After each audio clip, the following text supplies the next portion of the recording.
કેટલીક બહેનો એના બાળકને એટલા માટે મોટેથી ખીજવાય કે એ સાંભળીને બાળક તો કાબુમાં રહે જ, પણ બાળકના પપ્પા પણ કાબુમાં રહે. શહેજા સાહેબે લખ્યું છે કે પહેલા તો આંખો તમારી ઠીક લાગી, પહેલા તો આંખો તમારી ઠીક લાગી, પણ સાચું કહું પછી બહુ બીક લાગી. ડોક્ટર રઈસ ભણિયાર કહે છે કે લેવા ગયો છો નોટ તો સિક્કા પડી ગયા, લેવા ગયો છો નોટ તો સિક્કા પડી ગયા, પેંડાની લાઈમાં જ પતાસા પડી ગયા, ને ચકડોળમાંથી પુત્ર પડે નહીં એ જોવામાં, ચકડોળમાંથી પુત્ર પડે નહીં એ જોવામાં માં વ્યસ્ત રહી ને એવામાં બાપા પડી ગયા. એટલે બહેનોએ કેટલું બધું ધ્યાન રાખવું પડે છે. આજકાલ સાહિત્યનો કાર્યક્રમ યોજવાની વાત આવે તો શું કહેવાય છે, શું કહેવામાં આવે છે, એની વાત અનવર કુરેશી એ લખી છે कि पहले तो उसने मुझसे जमाने की बात की, पहले तो उसने मुझसे जमाने की बात की, फिर उसके बाद खाने कमाने की बात की. मैंने कहा था भाई करा ले मुशायरा, मैंने कहा था भाई करा ले मुशायरा, पर उसने लड़कियों को नचाने की बात की. देखिए कि डांसर बोलाएंगे એટલે કવિનું આખું બજેટ ડાન્સરને ફાળવી દેવામાં આવે છે. એને કારણે સાહિત્યના કાર્યક્રમો ઓછા થઈ ગયા છે. પણ આવી સ્થિતિ વચ્ચે પણ સપ્તક વર્ષોથી સાહિત્યિક કાર્યક્રમો યોજે છે એ આનંદની વાત છે. એટલે વલી સાહેબ, હિરેનભાઈ ને આપ સૌ મિત્રો જે સપ્તક સાથે જોડાયેલા તમામ મિત્રો માટે એકવાર જોરદાર તાળીઓ થઈ જાય. કાર્યક્રમમાં આગળ વધીએ અને સાંભળીએ એક એવા કવિને જેમણે પોતાની મજબૂત કવિતાઓ અને દમદાર રજૂઆતથી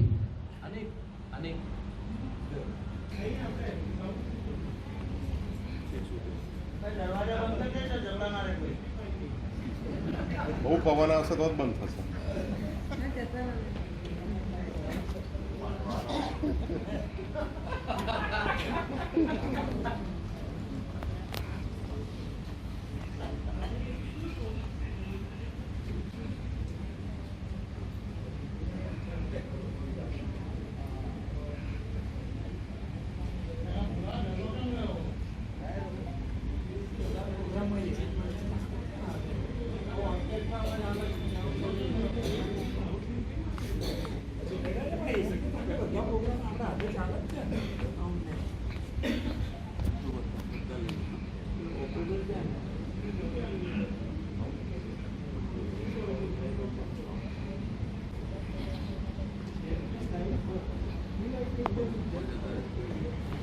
आई गई.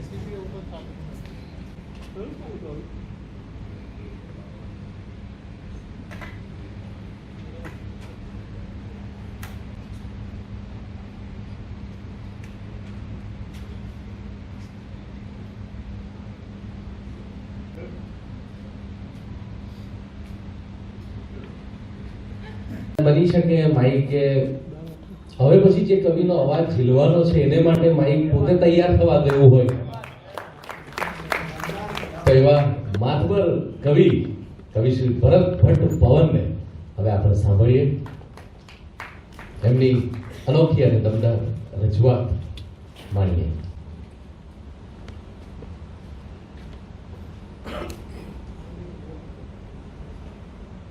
શરૂ કરતા પહેલા ઈશ્વરને પ્રાર્થના કરીએ કે વચ્ચે માઇક ના બંધ થઈ જાય.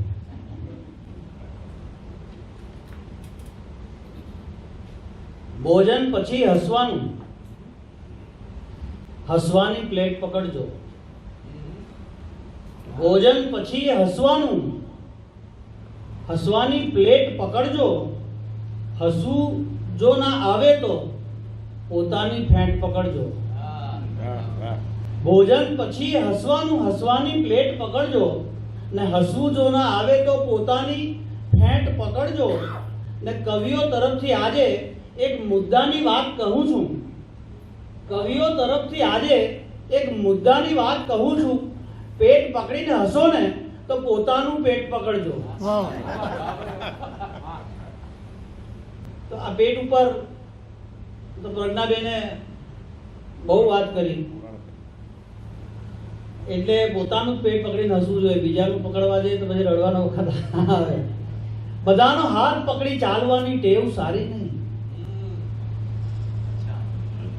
બધાનો હાથ પકડી ચાલવાની ટેવ સારી નહીં ને બધાને એક સરખા ધારવાની ટેવ સારી નહીં. કે બધાનો હાથ પકડી ચાલવાની ટેવ સારી નહીં ને બધાને એક સરખા ધારવાની ટેવ સારી નહીં. ને ગમે છે વાંચવું અખબાર તો એ ટેવ સારી છે, પેપર વાંચવાનું. ગમે છે વાંચવું અખબાર તો એ ટેવ સારી છે, બીજાને ઘેર જઈને વાંચવાની ટેવ સારી. બીજાને પોતે મંગાવવું પડે ભાઈ. ને ભલે ને આંગળા ચાટી તમે ચટણીને માણો, ભલે ને આંગળા ચાટી તમે ચટણીને માણો, પણ બીજાના આંગળાને ચાટવાની ટેવ સારી.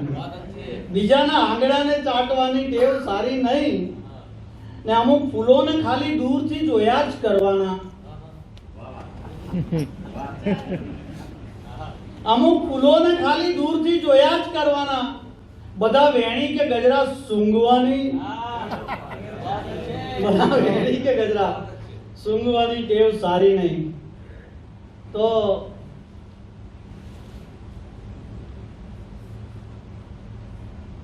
અલગ અલગ ધાર્મિક ચેનલો પર અલગ અલગ જાતની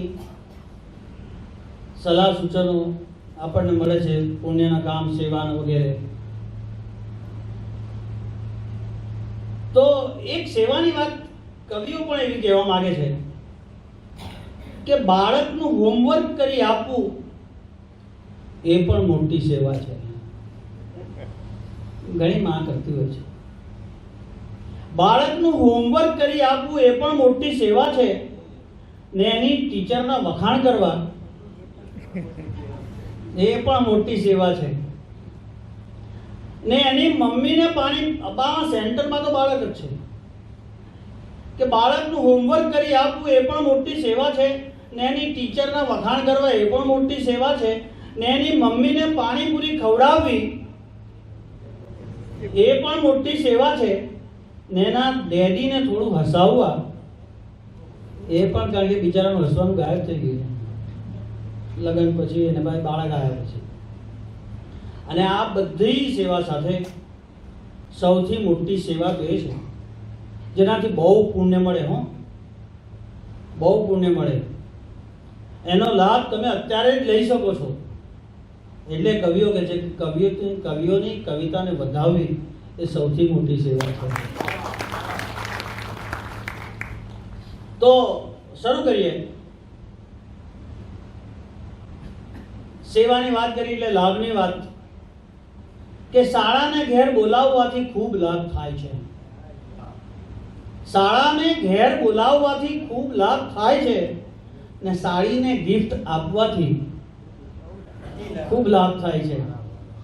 કે શાળાને બોલાવવાથી ઘેર બોલાવવાથી ખૂબ લાભ થાય છે ને સાડીને ગિફ્ટ આપવાથી ખૂબ લાભ થાય છે ને બોલે તેના બોર વેચાય આમ છોને કહેવાતું.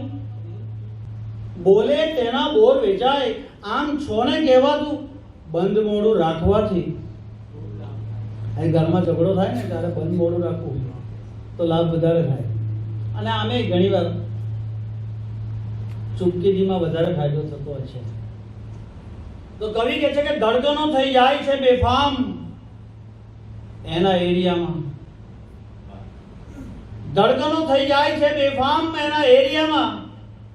થાય છે તેથી જ ટ્રાફિક જામ એના એરિયામાં. કે ધડકનો થઈ જાય છે બેફામ એના એરિયામાં. થાય છે તેથી જ ટ્રાફિક જામ એના એરિયામાં. ને થાય કે એની નજીકમાં હુંય નાનું ઘર લઈ લઉં.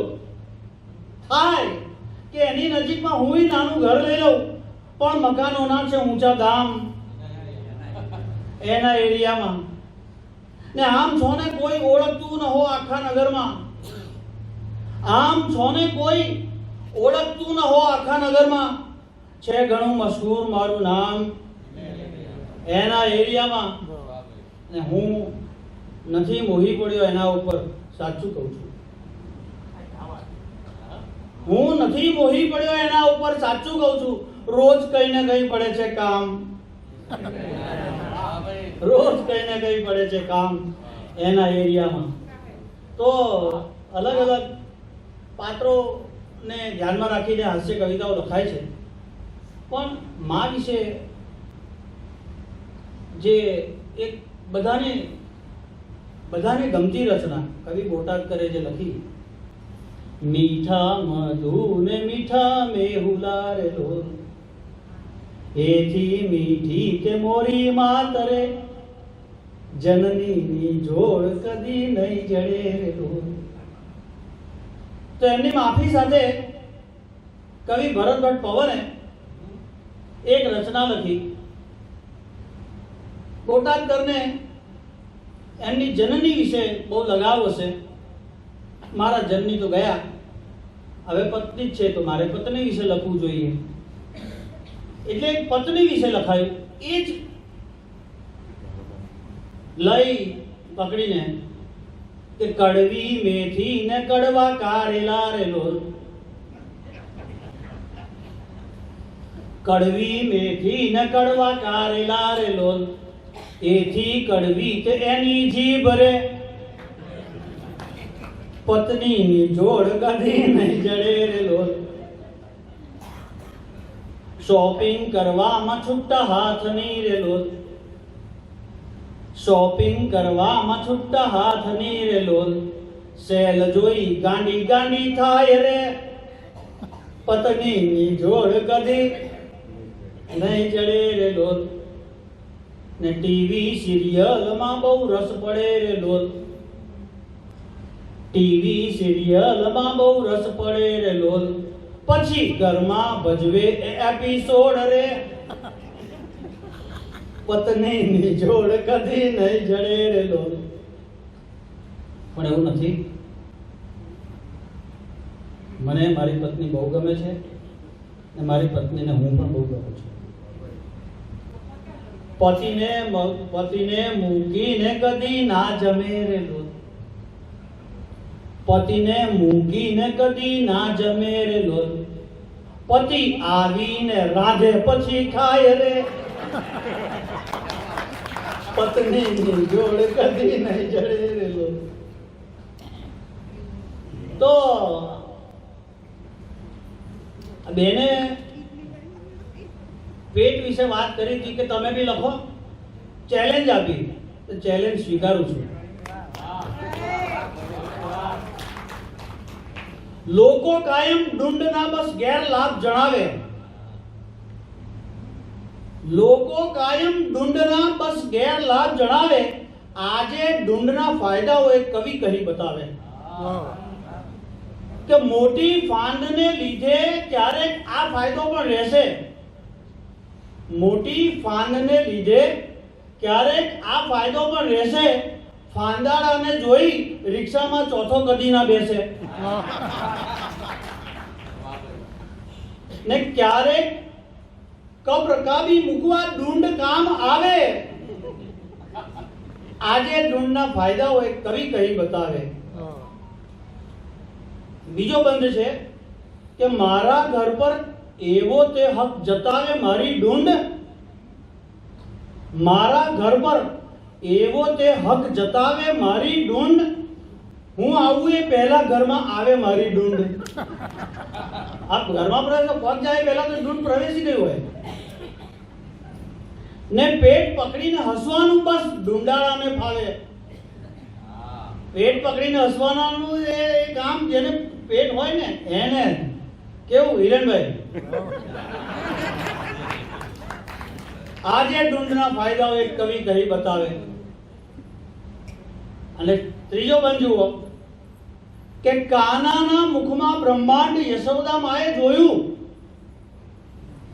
કાનાના મુખમાં બ્રહ્માંડ યશોદા માએ જોયું, મારી ડુંડમાં પૃથ્વીનો ગોળો દ્રશ્ય બધાએ જોયું. આમણે કોળાની વાત કરી, હું તો પૃથ્વીનો ગોળો જ કહું છું.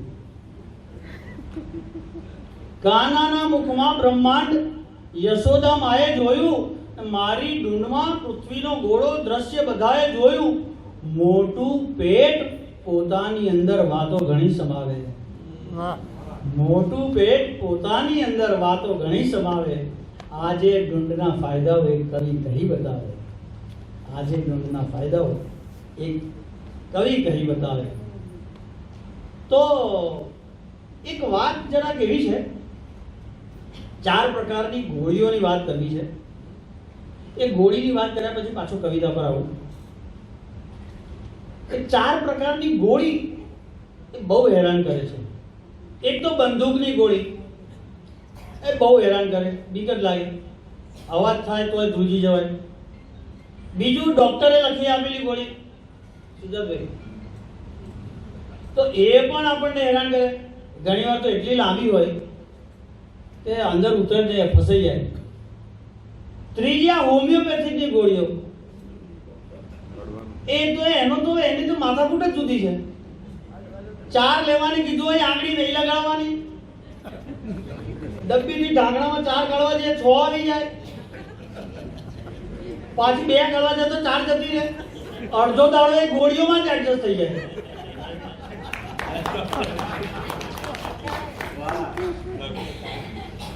અને આ 3 ગોળી ઉપરાંત ચોથી ગોળી જે સૌથી વધારે હેરાન કરે છે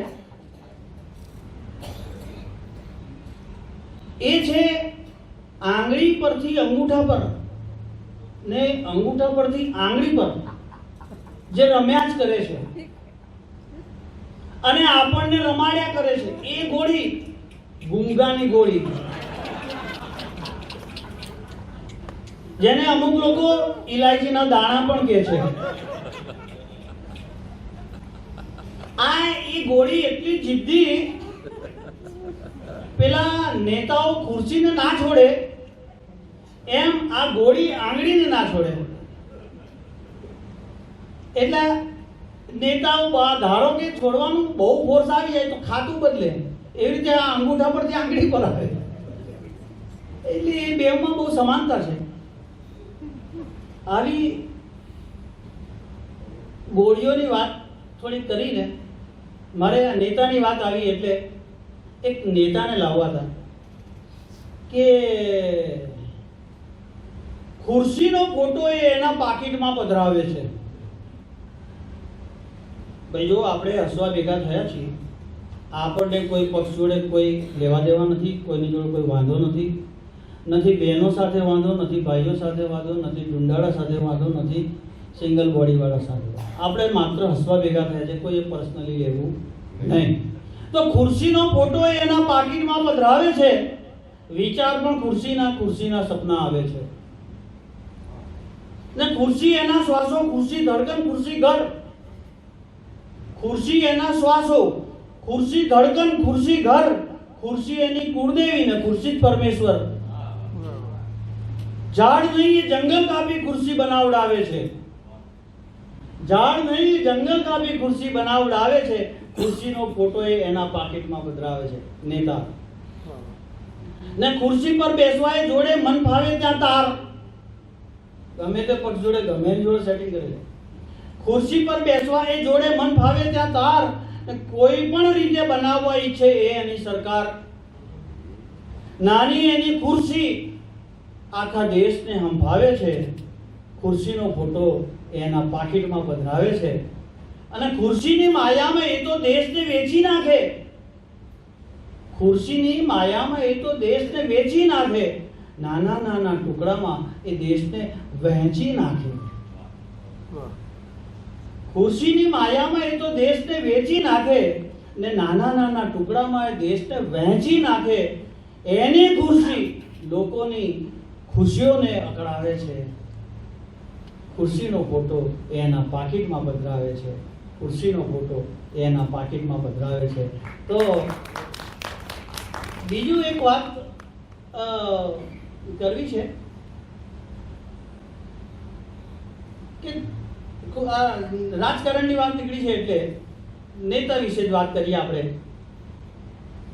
કે ચૂંટણી આવે ત્યારે એ લોકો આપણને કેવા કેવા વચનો આપે છે એનું એક રમૂજ હાસ્ય કોશિશ કરી છે કે ચૂંટણી આવે ત્યારે નેતા કંઈ પણ બોલી નાખે.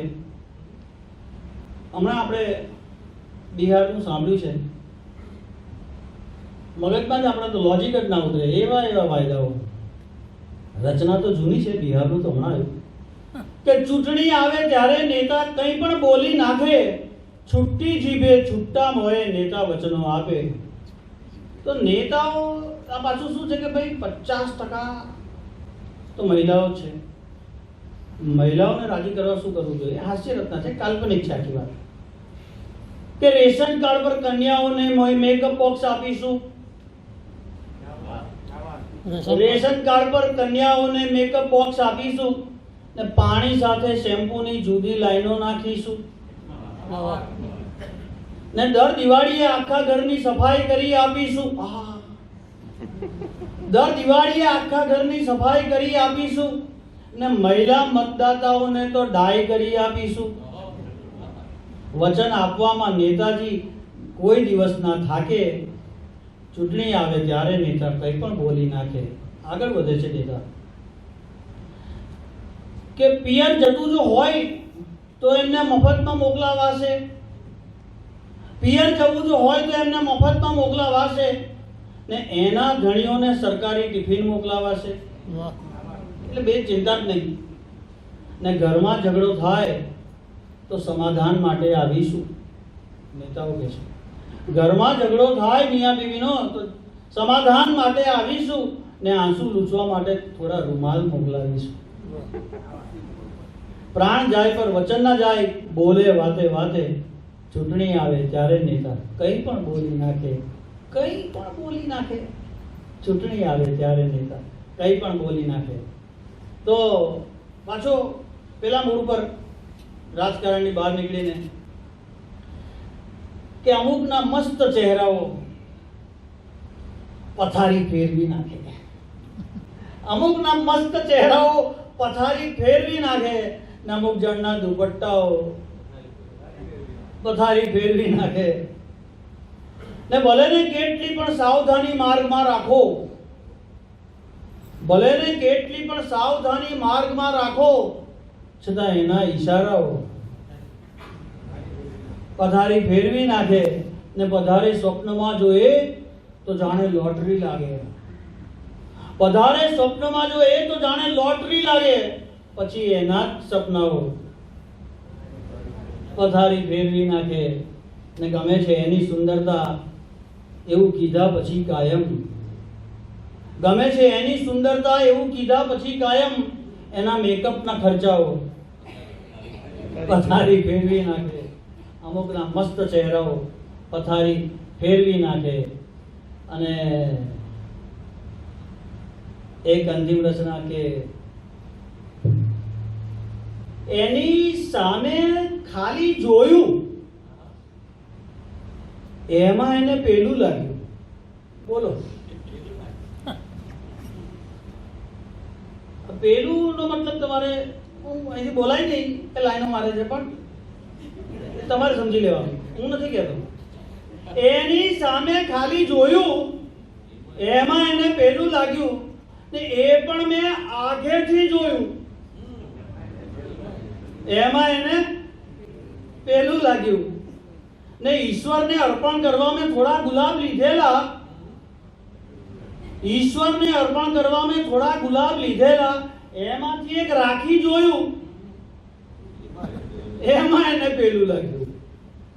ને થોડી થોડી દોસ્તી થઈ છે તો થોડી વાતો પણ થવાની. હાય હેલો કેમ છો, પરિચય થયો તો થોડી વાતો વધે. કે થોડી થોડી દોસ્તી થઈ છે તો થોડી વાતો પણ થવાની. મેં સરનામું પૂછી જોયું એમાં એને પેલું લાગ્યું.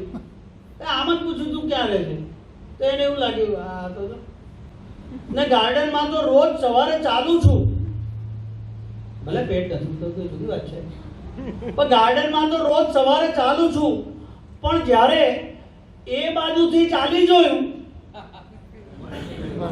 એમાં એને પેલું લાગ્યું મારા ઘર બાજુ આંટા મારે છે. અલા ભાઈ હવે ગાર્ડનમાં આજે પ્રોબ્લેમ હતો એટલે આમથી નીકળ્યો. હું દર વખતે એવું ના હોય કે એની સામે ખાલી જોયું એમાં એને પેલું લાગ્યું, એ પણ મેં આગેથી જોયું એમાં એને પેલું લાગ્યું ને ના એને મેસેજ કર્યો કે ના કોઈ કમેન્ટ કરી મેં, ના એને મેસેજ કર્યો કે ના કોઈ કમેન્ટ કરી મેં, એનું સ્ટેટસ ખોલી જોયું, એમાં એને પેલું લાગ્યું, એની સાથે ખાલી જોયું, એમાં એને પેલું લાગ્યું, એ પણ મેં આગળથી જોયું, એમાં એને પેલું લાગ્યું. Thank you.